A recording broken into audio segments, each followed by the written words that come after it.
வணக்கம். நம்ம தொடர் நேரலை நடத்திட்டு இருக்கோம். கிட்டத்தட்ட இன்று காலை 9 மணியிலிருந்து நாடாளுமன்ற தொகுதிகளுடைய நிலவரங்கள் குறித்து நம்ம தொடர்ந்து பேசிட்டு வரோம். அப்படி நம்ம பேசிட்டு வரக்கூடிய இதுல இன்றைய நேரத்துல நிகழ் நேரத்துல இந்திய கம்யூனிஸ்ட் கட்சியினுடைய மாவட்ட செயலாளர் திரு சுபாஷ் சந்திர போஸ் நம்மிடையே இணைந்திருக்கிறார். அவங்ககிட்ட தான் இன்னைக்கு நம்ம பேசுறோம். வணக்கம். வணக்கம். சரி, இப்ப உங்ககிட்ட பேசுறதுக்கு காரசாரமாவே ஒரு விஷயம் இருக்கு.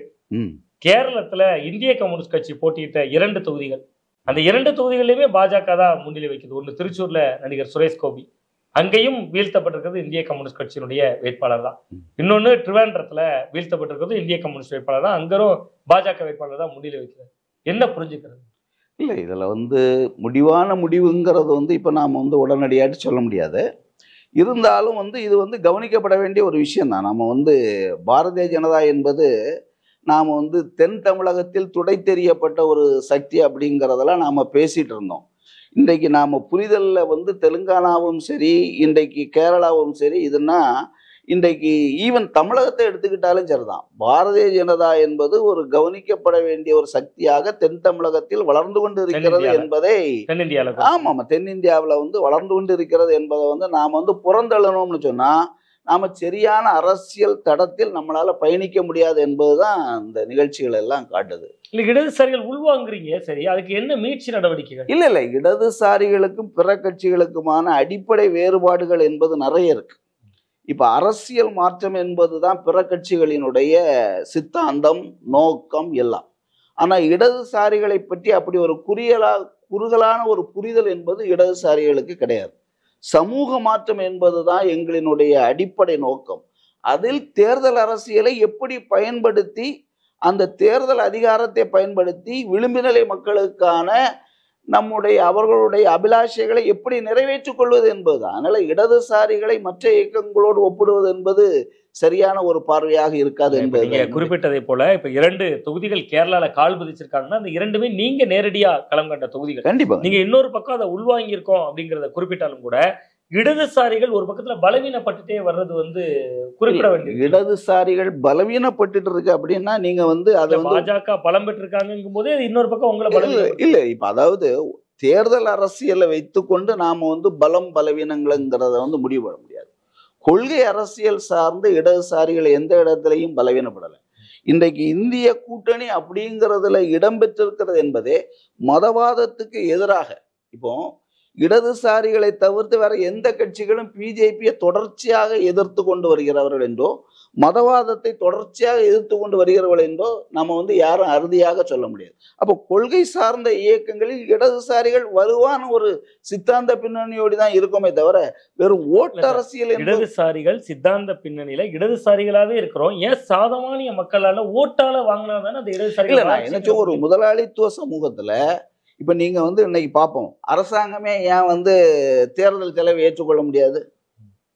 இன்றைக்கு ஒரு நம்ம நடைமுறை வாழ்க்கையில ஒரு எம்பி எலெக்ஷனுக்கு போட்டி போடணும்னா 50 கோடியிலிருந்து 60 கோடி ரூபாய் இருந்தாதான் ஒரு நாடாளுமன்ற தேர்தலை சந்திக்க முடியும். அப்படிப்பட்ட பணபலமோ ஊடக பலமோ இந்த தேர்தல் அரசியலை பயன்படுத்தக்கூடிய அளவுக்கு இனியும் இடதுசாரிகள் பலம் பெற்றிருக்கிறார்கள் என்று சொல்ல முடியாது. அப்போ ஒரு முதலாளித்துவ சக்திகள் தான் இன்றைக்கு ஓட்டை எப்படி விலைக்கு வாங்குவது என்பதை தீர்மானிக்கக்கூடிய இடத்துல அவங்க தான் இருக்காங்க.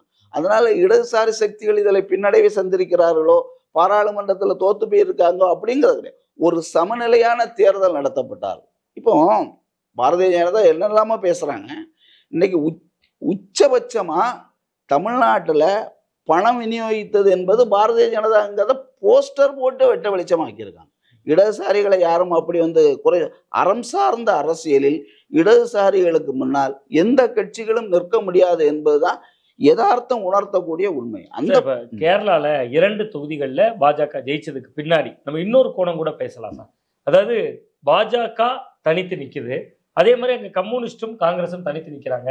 அப்ப மத்திய பாஜகவுக்கு எதிரான வாக்குகள் 2 பட்சமா பிரிந்தது ஒரு காரணமா இருக்குமா? இல்ல, நான் என்ன சொல்றேன், நீங்க கொள்கை சார்ந்த அரசியல் பேசும்போது ஏன்னா 2 பேருமே அதான் முன்னுக்கு. இல்ல பாஜகவை வீழ்த்தணுங்கிறது தான் கேரளால கம்யூனிஸ்டும் பேசுது. இல்ல நீங்க சொல்றதுல காங்கிரஸும் சரி கம்யூனிஸ்டும் சரி இந்த தேர்தல் பரப்புரையில் வைத்தது என்பது வேலையின்மை, மக்களினுடைய வறுமை, விலைவாசி உயர்வு, இளைஞர்களுடைய வேலையின்மை, இதைத்தான் நாம முன்னிலைப்படுத்தணும். ஆனா பிஜேபியை பொறுத்தவரை இதுவரைக்கும் இந்தியாவிலே இருந்த பிரதமர்கள் பேசாத வார்த்தைகளை இன்றைக்கு பேசி மக்களினுடைய மத உணர்வுகளை தூண்டிவிடக்கூடிய ஒரு பிரச்சாரத்துல பாரதிய ஜனதா ஈடுபடுது.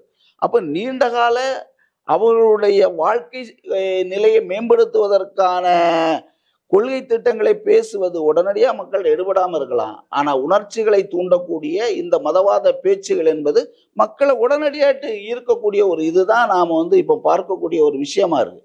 இல்லை இதில் என்னென்ன தாலியை அறுத்துட்டு போயிடுவாங்க, உங்கள் சொத்தை தூக்கி அடுத்தவங்களுக்கு கொடுத்துருவாங்க, இப்படி சாதாரண விளிம்பு நிலை மக்களை பயங்காட்டக்கூடிய ஒரு தேர்தல் பிரச்சாரம் என்பது சமநிலையிலிருந்து நடத்தப்பட்ட ஒரு தேர்தல் பிரச்சாரம் என்று யாராலையுமே பார்ப்பீங்க. அவங்க வெற்றி பெறுகிற வழிகளை விமர்சிக்கிறீங்க, இந்த வழியா போறாங்க அதனால இப்படி நடக்குது.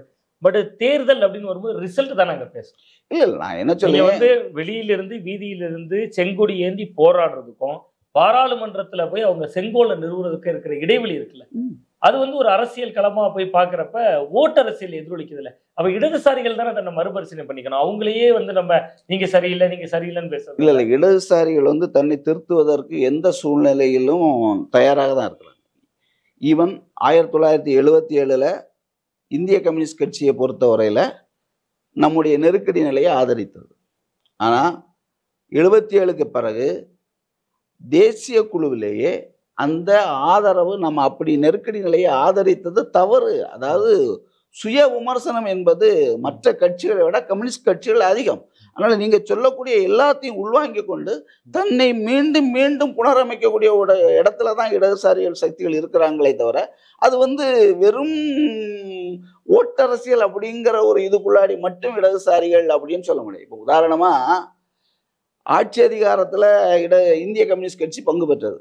அதன் விளைவாகத்தான் இன்னைக்கு இந்தியாவிலே பேசுபொருளாக இருக்கக்கூடிய மகாத்மா காந்தி வேலைவாய்ப்பு ஊரக வளர்ச்சி திட்டம், இன்னைக்கு நாம சொல்லக்கூடிய ரைட் இன்ஃபர்மேஷன் ஆக்ட், இதெல்லாம் கொண்டு வர முடிந்தது என்று சொன்னால் நாங்க அந்த வெறும் அம்பானி அதானியினுடைய ஏஜெண்டாக என்னைக்குமே இடதுசாரிகளை யாருமே எதிர்பார்க்க முடியாது. சாதாரண மக்களினுடைய அதுக்கு ஒரு அந்த தேர்தல் எங்களுக்கு அதுக்கான ஒரு ஆயுதம், அவ்வளவுதான். அதனால வெறும் வெற்றி தோல்விகள் ஓட்டு இதன் மூலம் நான் கேட்கிறேன், இன்னைக்கு பொது உடைமை பேசாத அரசியல் கட்சிகள் இந்தியாவில் யாரும் இருக்காங்க? எந்த கட்சி இல்லை. ஈவன் பிஜேபி கூட பொது உடைமை பேசுறது, அதுவும் தொழிற்சங்கம் வச்சிருக்குது. ஆக எங்களுடைய கொள்கை சார்ந்து அது எங்களுடைய கொள்கை சார்ந்து இயக்காத எந்த அரசியல் இயக்கம் இந்தியாவில் கிடையாதுங்கிறது தான். அதுவே பொது உடைமை இயக்கத்துக்கு கிடைத்த வெற்றி தானே. சரி, இப்ப கேரளால வலுவா இருக்குது இடதுசாரிகள். மற்ற மாநிலங்களோடு ஒப்பிடும்போது கேரளால இப்ப நாடு முழுவதும் இருக்கக்கூடியதுல மார்க்சிஸ்ட் ஆளக்கூடிய ஒரே மாநிலமா இன்னைக்கு கேரளா இருக்கு. இந்திய கம்யூனிஸ்ட் அப்படி கூட இல்லை. ஆனா கேரளால ஓரளவு மார்க்சிஸ்ட் கூட்டணிக்குள்ள இருக்கீங்க, தொகுதிகள் கிடைக்குது. அதுல பாத்தீங்கன்னா ஒரு தொகுதி இப்ப நம்ம பார்த்தோம், திருச்சூர்ல சுரேஷ் கோபியால வீழ்த்தப்படுறீங்க. இன்னொரு தொகுதி திருவனந்தபுரத்தை உங்களுக்கு ஒதுக்குறாங்க, அங்க பாத்தீங்கன்னா பாஜக வேட்பாளரை வீழ்த்தப்படுறீங்க. இன்னொரு பக்கம் உங்க கட்சியினுடைய முகமா இருக்கக்கூடிய ஆனிராஜா அவர்களை எதிர்த்து வயநாட்டுல ராகுல் காந்தியே நிக்கிறார். நீங்க பாஜக கூட்டணியை விமர்சிக்கிறதுக்கோ பாஜகவை பேசுறதுக்கோ இந்திய கம்யூனிஸ்டுகளுக்கு அப்ப என்ன தகுதி இருக்கு? இல்ல நான் அப்படி பார்க்கல. அதாவது இதுல என்ன கேள்வி வருதுன்னா, ராகுல் காந்தி ஒரு தேசிய தலைவர், அவருடைய நட்பு இயக்கம் எது, எதிர் இயக்கம் எது என்பதை மக்களுக்கு தெளிவாக சுட்டி காட்ட வேண்டிய கடமை ராகுல் காந்தி. ஒருவேளை அந்த அலையில நீங்க வீழ்த்தப்பட்டிருக்கீங்களா கேரளால? தோழமையை பொறுத்தவரையில வயநாடுல ராஜீவ்காந்தி போட்டி என்பது அவர் மக்களுக்கு கொடுக்கக்கூடிய மெசேஜ் என்னது? இடதுசாரிகளை காங்கிரஸ் எதிர்க்கிறது அப்படிங்கிற மெசேஜா, அல்லது பிஜேபியை காங்கிரஸ் எதிர்க்கிறது என்கிற மெசேஜா தான்ங்கிறத முக்கியமாக பார்க்கணும். ஆக நட்பு இயக்கங்களை அரவணைத்து செல்வதில் ஏற்படக்கூடிய சில குளறுபடிகள் தான் இன்றைக்கு பல்வேறு தோல்விகளுக்கான ஒரு அடிப்படை. தேர்தல் தோல்வியில எதிரொலிச்சுதான் இப்ப நிச்சயமா இருக்கு. இப்ப உதாரணமா நீங்க பாத்தீங்கன்னா தெலுங்கானால இடதுசாரிகள் கொஞ்சம் வலுவானவங்க, அவர்களை கூட்டணியில இது பண்ணல. இப்போ ஈவன் நீங்க உத்தரப்பிரதேசத்தை எடுத்து பார்த்தா அயோத்தி ராமர் கோயில் இருக்கக்கூடிய தொகுதி பைசாதாபாத் 2 முறை இந்திய கம்யூனிஸ்ட் கட்சி வென்ற தொகுதி. இன்றைக்கும் கூட சமாஜ்வாடி கட்சி தான் அங்க லீடிங்ல போயிட்டு இருக்குன்னு சொல்றாங்க. ஆனால் அங்க இந்திய கம்யூனிஸ்ட் கட்சி தனித்து இருக்கிறது. இப்படி பல தொகுதிகளில் காங்கிரஸ் இடதுசாரிகளை முழுமையாக பயன்படுத்தாதனுடைய ஒரு விளைவுகளும் இந்த தேர்தல் முடிந்தது பிறகு பரிசீலிக்கப்படும் என்பதுதான் என்னுடைய. சார், இப்ப இதை ஒரு உண்மையிலே ஒரு விவாதிக்க வேண்டிய ஒரு முக்கியமான விவாதத்தை நீங்க இப்ப கிளப்புறீங்க. அதாவது ஒரு உங்களுடைய கண்ட்ரோல்ல நீங்க நல்ல வலுவா இருக்கக்கூடிய பகுதிகளில் கூட காங்கிரஸ் வந்து உங்களை முழுதா ஏற்றுக்கல, என்ன தயக்கம் இருந்துச்சு அவங்களுக்கு? இல்ல அது இடதுசாரிகள் என்கிற பார்வைக்கும் ஒரு மாநில கட்சிகளை பார்க்கக்கூடிய பார்வைக்குமான வித்தியாசம் என்பது காங்கிரஸ்ட இருக்கதான் செய்யுது. இப்ப உதாரணமா தமிழகத்துல ஒரு வலுவான சித்தாந்த ரீதியான கூட்டணியை உருவாக்கக்கூடிய ஸ்டாலின்கிட்ட இருந்து காங்கிரஸ் படிக்க வேண்டிய பாடங்கள் நிறைய இருக்கு. அப்படி ஒரு கூட்டணி இன்றைக்கு இந்தியாவில் வலிமையாக, இப்போ தமிழகத்தில் இருக்கக்கூடிய கூட்டணிக்கும் இந்திய கூட்டணிக்கும் மிகப்பெரிய வித்தியாசம் இருக்கு. இந்த இந்திய கூட்டணி என்பது தேர்தல் களத்துல திடீரென்று உருவாக்கப்பட்ட ஒரு கூட்டணி. ஆனா தமிழகத்தில் கொள்கை சார்ந்து அது ஒன்றிய அரசு நீண்ட நெடிய காலமாக இருக்கக்கூடிய ஒரு கூட்டணி. அதிமுக கூட தங்கள் பக்கம் வலுவான கூட்டணி வரும் காத்திருந்த இந்த கூட்டணி முடியல. இது ஒரு தத்துவ ரீதியான இதேதான் 2026 தொடர்றதுக்கான வாய்ப்பு இருக்கா சார்? இல்ல அது இனி 2 ஆண்டுகள் இருக்கு. என்ன, ஏன்னா உங்களுக்கு பெரு வெற்றியா மக்கள் தந்திருக்காங்க, பார்க்க முடியுது நம்மளால. இல்ல இது நான் என்ன பாக்குறேன்னா, இது மக்கள் வெற்றி தான். ஜனநாயகம் என்பது இந்தியாவில் சாதாரணமான இது நாம நினைக்கக்கூடிய அளவு இல்லை. அடி வேறாக ஆணி வேறாக இந்தியாவில் ஜனநாயகம் என்பது சாதாரண மக்களால உள்வாங்கி கொண்டு இருக்கு. இப்ப யார் ஜெயிக்கா யார் தோக்காங்கிறது இல்லை. உலகத்தினுடைய மிகப்பெரிய ஜனநாயக நாடு இந்தியான்னு சொல்றவங்கன்னா இனி ஆட்சி அதிகாரத்துக்கு மோடி தான் வருவாரான்னு இந்த நேரத்துல கூட யாராலும் அறுதிட்டு சொல்ல முடியாது. மோடி கேரண்டி மாறி என்டிஏ கேரண்டி மாறி இன்றைக்கு 3வது நிலையில யார் பிரைம் மினிஸ்டர் என்கின்ற அளவுக்கு இந்திய ஜனநாயகம் வலுவாக இருக்கு. அதனால மக்கள் என்பது சரியாக முடிவெடுக்கக்கூடியவர்கள் தான். சரி, இப்ப நம்ம கள நிலவரம் இப்ப நம்ம பேசிட்டு இருக்கிறப்ப மணி சற்றேறக்குறைய ஒரு மணி தாண்டி இருக்கக்கூடிய நேரத்திலையும் பாஜக ஒரு 290 தொகுதியில லீட் பண்ணுது. காங்கிரசும் சோட போகல ஒரு 235 தொகுதிகள் இருக்குது. எப்படி இருக்கும்னு நினைக்கிறீங்க? இல்ல நான் என்ன சொல்றேன், இது காங்கிரஸுக்கான மிகப்பெரிய ஒரு வலுவான வெற்றி என்று தான் நான் பார்க்கிறேன். இப்ப 290 தொகுதி என்டிஏ கூட்டணி, அதுல பிஜேபி மட்டுமே எனக்கு தெரிஞ்சு கிட்டத்தட்ட 445 தொகுதிகளுக்கு மேல் போட்டி போட்டாங்க. 113 தொகுதி அதிகம். அப்படிதானா? அப்ப அந்த வெற்றி அப்ப கம்பேர் பண்ணுங்க. காங்கிரஸ் வெறும் 285 தொகுதிகளில் தான் காங்கிரஸ் போட்டி போட்டாங்க. அப்ப உண்மையிலே மக்கள் யாரை ஆதரித்திருக்கிறார்கள் என்பதை நாம் அதுல இருந்தே நாம புரிஞ்சுக்கலாம். ஒண்ணு. 2வது, 400 தொகுதிகளுக்கு மேல் கண்டிப்பாக ஜெயிப்போம் என்று சொன்னவருடைய நிலைமை இன்றைக்கு ஆட்சி அமைப்பதற்கே சாத்தியமா என்கிறது தான் இன்றைக்கு 1 மணி நேரத்தினுடைய நிலைமை. இந்த 290ல இவர்கள் யாரையெல்லாம் நம்பி, நிதிஷ்குமாரை நம்பி, சந்திரபாபு நாயுடுவை நம்பி, இன்னும் மம்தா பானர்ஜி இவர்களை போன்ற மாநில கட்சிகளினுடைய தயவு இல்லாமல் இன்றைக்கு ஆட்சி அதிகாரத்தை ஒன்றிய அரசுல பிஜேபி நடத்த முடியாது என்பதுதான் இன்றைக்கு இந்திய ஜனநாயகம். இந்த சாதாரண மக்கள் இன்றைக்கு 2 தேசிய கட்சிகளுக்கு பாடம் நடத்தியிருக்காங்க. காங்கிரஸுக்காக இருந்தாலும் சரி, பிஜேபிக்காக இருந்தாலும் சரி, ஜனநாயகம்னா என்ன, மக்கள் சக்தினா என்ன அப்படிங்கிற பாடம் 2 கட்சிகளுக்கு இன்றைக்கு நடத்தப்பட்டிருக்கு. காங்கிரஸ் முழுமையாக ஒரு கூட்டணியை உருவாக்கி தொடர்ச்சி அதுல செயல்பட்டு இருந்தால் இப்ப அதுல சில பின்விளைவுகள் இருக்கு. இப்ப உதாரணமா இதுவரைக்கும் சொன்னது என்னன்னா, இந்தியாவினுடைய தென்னிந்தியாவில் பாரதிய ஜனதா காலுண்டாது, வட இந்தியாவில் சுத்தமாக சீப்படிக்க போறது பாரதிய ஜனதா தான். இன்னைக்கு அந்த 2யுமே மக்கள் மாற்றி இருக்காங்க. இன்னும் சொல்ல போனா உத்தரப்பிரதேசத்துல பலருக்கு நீங்க ரத்த கொதிப்பு வந்திருக்கும் நினைக்கிறேன். இல்ல அது எவ்வளவு பெரிய ஒரு மாற்றம். ஆனா அதே மாற்றம் பீகார்ல எதிர்பார்த்த அளவுக்கு நடக்கல. ஆனா நம்முடைய தென்னிந்தியாவை பொறுத்தவரையில தெலுங்கானாவிலையும் சரி, நீங்க சொல்லக்கூடிய கேரளாவும் சரி, இதெல்லாம் கேரளால ராஜகோபால் ஒரு தடவை சட்டமன்ற உறுப்பினரா இருந்தாரு. ஒண்ணுதான் அதிகபட்சம் அவங்களுடைய.